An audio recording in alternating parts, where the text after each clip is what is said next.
Hello everyone, welcome to the pre secure for the 23rd August 2024। हमेशा की तरह हम लोग करने वाले हैं 5 MCQ based on the current affairs. और इसको करने के बाद आप अपना स्कोर कमेंट सेक्शन में जरूर लिखिए। Question number 1, FDI. एफडीआई का नाम सुना है? Foreign direct investment. Foreign direct investment allows an investor to purchase a direct business interest.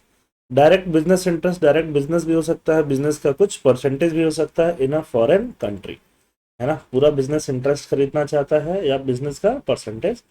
Under the automatic route, FDI is allowed with prior approval by the government of India और the RBI. Government का पहले से ही approval है तो उसको क्या बोलते हैं? Automatic route. और अगर गवर्नमेंट रूट लेना है तो गवर्नमेंट का अप्रूवल चाहिए होगा। कहां से चाहिए होगा? Ministry of finance. ये मिनिस्ट्री ऑफ फाइनेंस जरूरी नहीं है, कंसर्न मिनिस्ट्री से चाहिए होगा। तो 1 और 2 सही है, थर्ड क्या हो जाता है? गलत हो जाता है। फॉर एग्जाम्पल, यहाँ पे आपने अपनी फैक्ट्री लगाई हुई है, आपके फैक्ट्री का वर्थ है 10 करोड़। आपको अपनी फैक्ट्री का एक्सपेंशन करना है। फॉरेन से कोई गूगल आपके फैक्ट्री में पैसा डालना चाहता है, फॉर एग्जाम्पल नेक्स्ट 5 करोड़ लगाना चाहता है, तो Google wants to take some share of your factory, है ना। तो दैट इज कॉल्ड एफडीआई, है ना। The share is generally more than 10%, तो क्या बोलेंगे? एफडीआई।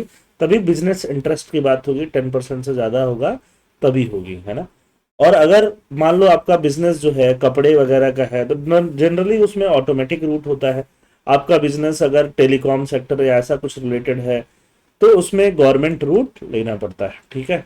तो आई थिंक आपको बात समझ में आ गया होगा। नेक्स्ट क्वेश्चन पे चलते हैं। Which of the following factor contribute to the melting of glacier. Glacier किस वजह से मेल्ट होता है? Global warming due to rising temperature. Temperature rise होने से ग्लोबल वार्मिंग होती है, तो उसके वजह से ग्लेशियर मेल्ट होता है। Human activities like deforestation and burning of fossil fuel, change in precipitation. तो ये सारा सही है, आसान सा क्वेश्चन था, ठीक है। All the questions are correct. Consider the following statement about centre state relation on legislative matter. Part 11 of the Constitution deal with the legislative relation between center and the state as outlined in Article 245 to 255। Polity पढ़ोगे तो ये चीज पढ़ोगे, है ना। Article 248 grants residuary power to the center, allowing the Parliament of India to make legislation on subject not included in union, state और concurrent list। Article 446 में schedule 7 होता है, मतलब 246 में union list, state list, concurrent list, ये सारी चीजें divide होती हैं, ठीक है। मतलब यूनियन किन किन टॉपिक्स पे लॉ बनाएगा, फॉर एग्जांपल नेशनल सिक्योरिटी वगैरह। स्टेट कहाँ लॉ बनाएगा, लॉ एंड ऑर्डर वगैरह। Concurrent list for example education, सब डिसाइड होता है। बट अगर कोई टॉपिक यहाँ से मिस हो जाए तो कहाँ चला जाता है? रेसिड्यूरी, रेसिड्यूरी पावर में चला जाता है। वो कहाँ है? पार्लियामेंट के पास है। दोनों आर्टिकल सही है। इनकरेक्ट पूछा है तो डी हो जाएगा। करेक्ट इनकरेक्ट पढ़ना आपके लिए बहुत ज्यादा जरूरी है, बिल्कुल पढ़ा कीजिए। ये डायरेक्टली पॉलिटी बेस्ड क्वेश्चन है, बट सेंटर स्टेट रिलेशन काफी ज्यादा न्यूज में रहता है, तो आपको ये करना जरूरी था। फोर्थ क्वेश्चन का आप नोट्स जरूर बनाइएगा, बिकॉज मेघालय में ऐसे केसेस मिले हैं, है ना। Recently in Meghalaya the cases related to vaccine derived polio virus has come into the picture. Vaccine derived polio virus is a rare form of polio virus. कैसा फॉर्म है? Rare. That generally originates from the oral polio vaccine, जो कि vaccine से आता है, oral vaccine से।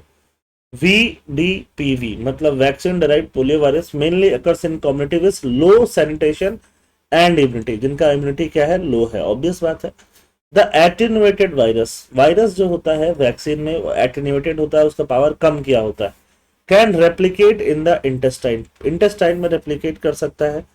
And in area with poor sanitation, जहां sanitation poor है वहां रेप्लिकेट कर सकता है।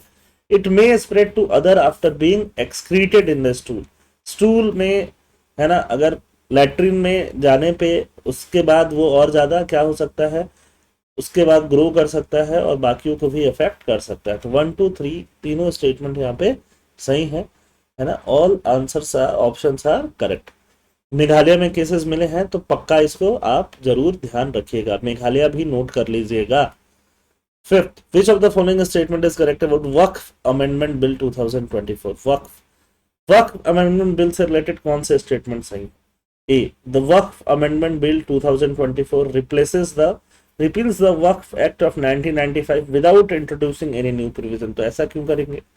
Waqf amendment bill face no opposition and was passed unanimously. बिल्कुल ऐसी बात नहीं है, अपोजिशन हुआ। Waqf amendment bill has been introduced to amend the existing Waqf act and has been referred to joint committee of parliament, JPC को भेज दिया गया है। Waqf amendment bill reduces the power of Waqf board establish under the Waqf act. ठीक है, तो ऐसा जरूरी नहीं है। सी जो है यहाँ पे ये क्या हो जाएगा? आंसर हो जाएगा। ठीक बात है। चलिए कमेंट सेक्शन में बताइए आपने कौन सा स्टेटमेंट सही किया और कितने मार्क्स आपको मिले। इसका जो भी पीडीएफ है वो आपको टेलीग्राम चैनल पर मिल जाएगा। थैंक यू, जय हिंद।